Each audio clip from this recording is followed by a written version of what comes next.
भीड़ भी पुलिस चुनती है ना कि मैं कौन सी भीड़ के सामने मुझे लठ चलाने है, किसके ऊपर मुझे गोलियां चलानी है, किसके ऊपर मुझे आंसू गैस छोड़ने और किसके ऊपर जो है मैं किस तरह का रिएक्शन देने वाली हूँ। मुसलमान है, मुस्लिम डोमिनेटेड एरिया में एक अजीब सा सन्नाटा रहता है। वो इसलिए रहता है कि जरा सा भी कुछ गड़बड़ हुई, वो गड़बड़ होते ही जो है सीधे पत्थर और लाठी बुलडोजर उन्हीं की तरफ मुड़ता है। तो वो वहां से भी कोशिश उनकी ये करते हैं कि एक बच्चा भी चू ना करे। मैं हिंदू हूँ, ठीक है, मैं ब्राह्मण हूँ। और बहराइच वाले केस में आपको ये समझ में आना चाहिए कि जो दिल्ली दंगों में हो रहा था कि पुलिस दंगाइयों के साथ खड़ी थी, पत्थर मार रही थी और लोगों को उकसा भी रही थी, तो वही चीज़ जो है बहराइच में 2 घंटे की नहीं, ये पता नहीं कब से इन चीज़ों पे चल रहा होगा और लगाम लगाने की कोशिश नहीं की गई। जब भी इस तरह के कभी भी कोई केसेस सामने आते हैं तो हमेशा एक चीज़ देखने में आती है कि प्रशासन जो है वो लेट वो रिएक्ट करता है और पुलिस जो है वो हमेशा जो है किनारों पे तो फिर भी दिख जाती है आपको, लेकिन जहाँ पे कुछ गड़बड़ हो रही होती है वो वहाँ तक नहीं आती। तो ये चीज़ जो है मान सकते हैं हम कि पुलिस ने पूरी तरह से हाथ छोड़ रखे थे कि भाई हम कुछ नहीं कर सकते। जो सामने पुलिस सरेंडर कर देती है, भीड़ के सामने पुलिस सरेंडर नहीं करती है, भीड़ भी पुलिस चुनती है ना कि मैं कौन सी भीड़ के सामने मुझे लठ चलाने है, किसके ऊपर मुझे गोलियां चलानी है, किसके ऊपर मुझे आंसू गैस छोड़ने और किसके ऊपर जो है मैं किस तरह का रिएक्शन देने वाली हूँ। मुसलमान है, माइनॉरिटी है, तो जहाँ पे इसका आ जाता है कि भाई इनके लिए कुछ रिस्क हो, इनके लिए कुछ चीज़ गड़बड़ हो सकती है, वहाँ पुलिस वैसे भी पीछे हाथ बांध के ही खड़ी रहती है। कितने भी आप उनके हाथ में लठ दे दीजिए, उनके हाथ में रिवॉल्वर दे दीजिए, पर वो रिएक्ट करती है। पुलिस बहुत भेदभाव करती है क्योंकि ऊपर से ही ऑर्डर है। आप सरकारी नौकर है, सरकारी तंत्र में है, तो कैसे आप प्रशासन के अगेंस्ट चलेंगे। और जहाँ सरकारी इस उस पे बेस पे बनी हुई है कि वो कितना भी डोमिनेंस करेगी लेकिन माइनॉरिटी नहीं बोलेगी, दलित नहीं बोलेंगे, इस तरह के इश्यूज पे कोई आवाज़ उठाने वाला नहीं है। आवाज़ उठाएंगे जो पीड़ित होता है उसको आप उठा के ले जाते हैं, पीड़ित के ही आप बार बार मकान तोड़ देते हैं। तो बुलडोजर कानून जहाँ पे है तो वहाँ पे आपको ये समझ, युवक की हत्या कहाँ तक जायज है ना। देखिए युवक की हत्या से मैं एक चीज़ जानती हूँ कि जिस एरिया से मैं भगवान का जुलूस निकाल रहा हूँ, भगवान के नाम पे निकाल रहा हूँ, मैं अगर जिस भी क्षेत्र को, अगर वो मेन रोड नहीं है, मैं उन गलियों से जाके दूसरे धर्म के जो कहना चाहिए मंदिर मस्जिद गुरुद्वारा जो भी चीज़ वहाँ पे धर्म स्थल आ रहा है, मुझे क्या ज़रूरत पड़ी है वहाँ खड़े होके दूसरों को वो गाने सुने थे। वो गाने मतलब माँ बहन की, वो आपत्तिजनक की बात नहीं है, आप क्यों ही कर रहे हैं, आपको क्या ज़रूरत है हरे को पीला करने की। पेड़ रंग के दिखा दो एक बार। निकले योगी जी के सारी सेना निकले, भगवान पूरा भगवा रंगती चली जाए, जमीन रंग दे, पहाड़ रंग दे, रंगो ना।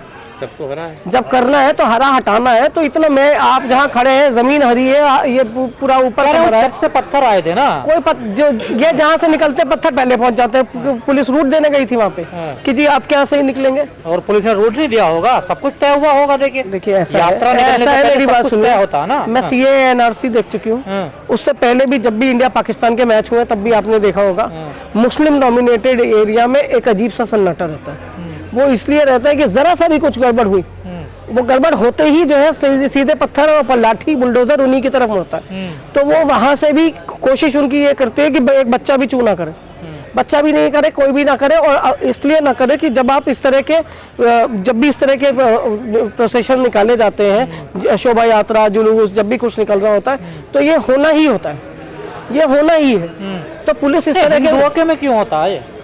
देखिए मैं हिंदुओं के, मैं मुसलमानों के भी तो निकालते 14 अप्रैल को, देखिए कितनी बड़ी बड़ी झांकियां निकलती हैं। ये 14 अप्रैल वालों के ही ना, जब वो घोड़ी पे बैठ के बारात निकालते हैं तो उनको उतार दिया जाता है, उनके पैरों से जूते निकलवा दिए जाते हैं। शोभा यात्रा की बात कर रहे हैं, शोभा यात्रा सिस्टम हो गया ना। देखिए नहीं, शोभा यात्रा की बात नहीं कर रही हूँ मैं, सिर्फ ये वहाँ भी हुआ होगा। पर आपको जब किसी धर्म स्थल के ऊपर चढ़ के, पहले तो उस लड़के की इतनी हिम्मत कैसे हुई कि वो वहां तक चढ़ भी गया, चढ़ा, उसने सारा झंडा उतारा, झंडा लगाने की कोशिश की।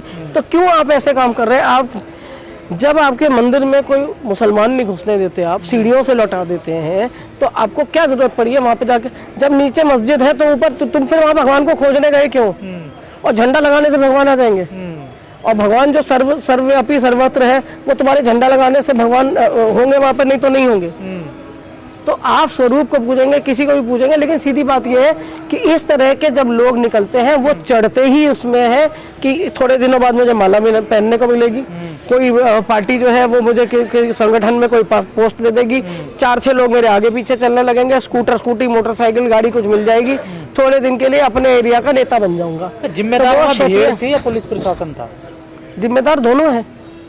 वो जो भीड़ निकली वहां से, अगर वो शांति से निकलती तो आपके ईस्ट के ऊपर ऐसा नहीं है कि मुंबई में जब गणपति होता है तो ऐसा नहीं है, ये दही हांडी होता है तो मुसलमान वहां पे पीछे रहता है, वो भी उसमें उतना ही पार्टिसिपेशन करता है। पर बहराइच में क्यों नहीं हो पा रहा, यूपी के और गांवों में क्यों नहीं हो पा रहा? क्योंकि जो नेता है, जो उनको ये बांटने की राजनीति बड़ी अच्छी लगी हुई है। बीजेपी के विधायक कह रहे हैं कि हमारे खुद बीजेपी के लोग थे, उसमें हमारे बेटे को मारने की कोशिश की गई। मैं बता रही हूँ, जिसपे पड़ जाती है वो बोल देता है, जिसपे नहीं पड़ी वो नहीं बोलेगा ना। अनुराग ठाकुर कभी नहीं कहेंगे कि मेरे बच्चे को बचाए, वो कितने भी गंदे गंदे नारे दे के आए हो। कपिल मिश्रा नहीं कहेंगे मेरी बेटियों के लिए प्रॉब्लम है, क्योंकि अभी उनके बच्चे सेफ है।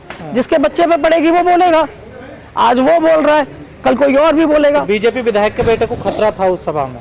देखिए, खतरा वाली बात नहीं कर रही हूँ मैं कि खतरा था या नहीं था। आप हवाबाजी के लिए कुछ भी कह सकते हैं। उन्होंने आप नेतागिरी करने के लिए 10 चीज कर लेते हैं, लेकिन सीधी बात यह है कि आप कहीं पे या तो नेता बन के मत चलिए, और नेता बन के चल रहे हैं तो उसमें आड़े टेढ़े लोग भी घुसते हैं, कुछ हो सकते हैं उपद्रवी और भी हो।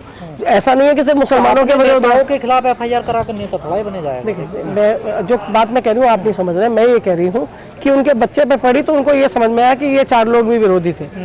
ठीक है, ये किसी और के आदमी हो सकते हैं, मेरा कोई अपोजिशन वाला हो। अपोजिशन का मतलब ये नहीं कि कांग्रेसी हो, सपाई हो या कोई मेरा, मैं बीजेपी का विधायक हूँ, मेरी जगह 4 लोग भी लड़ना चाह रहे तो उन 4 में से किसी का कोई आदमी हो सकता है जो। लेकिन बात यह है कि वो एक व्यक्ति मारा गया, 10 व्यक्ति मारे जाए, दंगाई आग लगाए, सड़कों पे बसें फूंक दे, ट्रक फूंक दे, उसका कोई फायदा नहीं है। बात यह है कि आपने ऐसी जगहों पे जो थोड़ी सी भी सेंसिटिव जगह होती है, वहाँ रूट जो है पुलिस को तरीके से प्लान करना चाहिए। और अगर आप नहीं कर सकते तो आप कहीं ये मेरी जीप, ये मेरे 3 जीप पीछे, इसमें जो लोग चल सकते हैं वो शोभा यात्रा निकाल लें, बाकी अपने अपने घरों से बैठ के फूल माला और फूल डालते रहे। आपने कहा बिल्डोजर का मुंह उधर हो जाता है, लेकिन सुप्रीम कोर्ट ने हड़का दिया। देखिए बिल्डोजर को लेकर सुप्रीम कोर्ट जो कह रहा है उससे कोई ज्यादा असर तो दिख नहीं रहा है। कितना भी कह देता है, बार बार फिर वही हो जाता है। जब मेरा वीडियो वायरल हो जाता है तो मैं उसे फर्जी करार दे देता हूँ, ये हर बार का नियम है। पर बुलडोजर की आदत है कि वो माइनॉरिटी की तरफ ही जाता है। कितने भी बड़े बड़े एनकाउंटर वो कर लें, कितने भी बड़े बड़े केसेस वो लगा लें, लेकिन उनका जो डोमिनेंस वो दिखा रहे हैं ना, डोमिनेंस। योगी जी को जब यूपी में अभी लोकसभा में कम सीटें मिली है तो योगी जी कैसे बने रहेंगे? योगी जी को योगी बनने के लिए वो ताकत, वो पावर दिखानी जरूरी है जो उनको योगी आदित्यनाथ बनाती है। बंटवारे की राजनीति में हिंदुत्व मेरा स्ट्रॉन्ग है। मुसलमान क्या करे? देखिए, मुसलमान जैसे रहता है वैसे ही रहे। कहाँ रहे? सत्ता परिवर्तन होगा, जहाँ 240 बचे हैं ये भी नहीं रहेंगे, और 240 होने पे भी अहंकार नीचे है, 240 से और कम होंगे और अहंकार खत्म होगा। और RSS वैसे भी इस टाइम नरेंद्र मोदी जी के पीछे पड़ा ही हुआ है ऑलमोस्ट। उत्तराखंड में अल्टीमेटम दे दिया 31 दिसंबर तक खाली कर दें यहाँ से जो बाहरी मुसलमान है। चमोली में देखिए, कौन तय करेगा कौन कहाँ का? तय कर रही है ना भीड़। देखिए, हाँ, भीड़ अगर तय कर रही है तो मुख्यमंत्री क्यों चुना है? मुख्यमंत्री क्या कर रहे हैं? होम मिनिस्ट्री क्या कर रही है? क्या मतलब गृह मंत्री से वो विधायकों की और सांसदों की खरीद फरोख्त के समय में जागेंगे? उससे पहले उन्हें नहीं जागना है। तो अगर हमारा गृह मंत्री भी इस टाइम जब इस तरह से बार बार, पहले हिमाचल से निकाले गए, फिर यहाँ पे भी यही चीज हो रही है, शिमला में मस्जिद बन गई, यहाँ पे मदरसा बन गया। अरे रिलीजियस जगह बन रही है, जो जहाँ पे जिसका नंबर बढ़ेगा वो ऑब्वियसली अपने लिए कोई धर्मस्थल या कुछ भी बनाने की कोशिश करेगा। पर होता क्या है कि आप मुसलमान के नाम पे आप सारी राजनीति कर लेते हैं। सीधी बात है, मैं हर बार बोलती हूँ, ये सिर्फ राजनीतिक नेता भी तो कर रहे हैं। हिमाचल का आपने जिक्र किया, देखिए वो उन्होंने विक्रमादित्य जी ने जो कहा है उसकी, उनकी बात पे भी मैं वहां पे भी उनका विरोध करती हूँ कि किसी भी व्यक्ति का, मैं हिंदू हूँ, ठीक है, मैं ब्राह्मण हूँ, मेरे घर में प्याज लहसुन नहीं बनता, मुझे बिना प्याज लहसुन की थाली चाहिए। मैं ब्राह्मण के नाम पे थाली मांगूंगी, मुझे मिल जाएगा। मैं आज आज़ाद हिंदुस्तान में बात कर रही हूँ आपसे, आज 2024 में खड़े होकर बात कर रही हूँ, जब धर्म के झंडे सब लगा रहे हैं। ठीक है, मैं धर्म का झंडा नहीं लगा रही, लेकिन मैं लहसुन प्याज नहीं खाती। मुझे जैन थाली कहने पे ही ब्राह्मण वाली थाली मिलेगी। तो शुद्ध वैष्णव थाली में अगर प्याज आ गया तो किसकी ये कमी? किसकी थी? नेताओं की कमी है ना, जो हमारे धर्म गुरु है उनकी कमी है ना। अभी पूरे नवरात्रे वाले, चाप वाले, चिली पटाटो वाले सब आपके में गार्लिक और अनियन इस्तेमाल करते रहे ना, पर आप नवरात्रों में कहाँ जाएंगे? मुसलमान के मोहल्ले में, तू नॉनवेज क्यों बना रहा है? वो खाता है, पर नवरात्रों में हमारे यहाँ तो नहीं खाया जाता ना। तो क्यों सारी दुकानों पे ये प्याज लहसुन बिक रहे थे? तब कोई नहीं खड़ा हुआ। तो धर्म आपका, आपको खुद बचाना है। तो चाहे योगी आदित्यनाथ हो, चाहे पुलिस हो, चाहे प्रशासन हो, हाथ बांध के कितना भी वो करते रहे। मुसलमान किस इस पे भीड़, विश्वास करे? बीजेपी का वही हाल है, कांग्रेस में कुछ नेता आपने कहा हैं ही ऐसे, तो फिर क्या देखिए, करें? मैं एक चीज बहुत आसान है काम करना कि आप अपने धर्म को जैसे निभाते आए हैं वैसे निभाते आइए। भीड़ की चिंता मत करिए, ठीक है, क्योंकि भीड़ जब हमला कर देती है, लिंचिंग कर भीड़- देती है आदमी की, देखिए। भीड़ भीड़ भीड़ जब तक भीड़ में नहीं आ रहे हैं तब तक तो आप अपने में रहे ना। जब भीड़ आई है तब पुलिस प्रशासन अगर नहीं करेगा तो आप भी गेटेड सोसाइटी लगाइए। कि दिल्ली दंगों के बाद लोगों ने अपने अपने गलियों में गेट नहीं लगाए, तारे नहीं बिछाई, लोगों ने अपनी सिक्योरिटी खुद की ना, क्योंकि प्रशासन फेल था, पुलिस फेल थी। जहाँ पे डोनाल्ड ट्रंप का प्रोग्राम हो रहा है हिंदुस्तान में, डोनाल्ड ट्रंप दिल्ली में है, गृह मंत्री दिल्ली में है, सीएम दिल्ली में है, पीएम दिल्ली में है, वहाँ एक साइड पे 3 दिन दंगा आप होता कहना रहता चाह है। रही है कि सुरक्षा स्वयं करें अपनी, बिल्कुल करेंगे, आप कोई पुलिस पर भरोसा नहीं करें, कोई प्रशासन भरोसा पर करने की नहीं। जरूरत नहीं है। आ गया तो लग गया तो तीर, नहीं तो तुक्का। हाँ।